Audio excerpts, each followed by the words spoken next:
I've been using the Deebot X8 Pro Omni for over 3 weeks, and honestly, it surprised me more than once.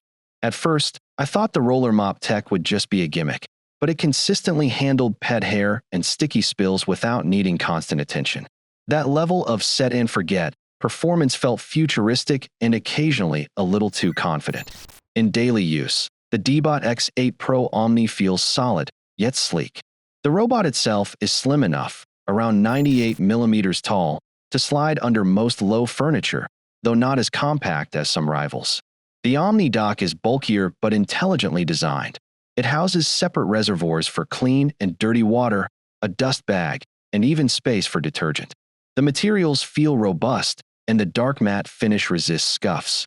Comparatively, it's less gawky than previous generation RoboDocks and cleaner than many competitors' designs.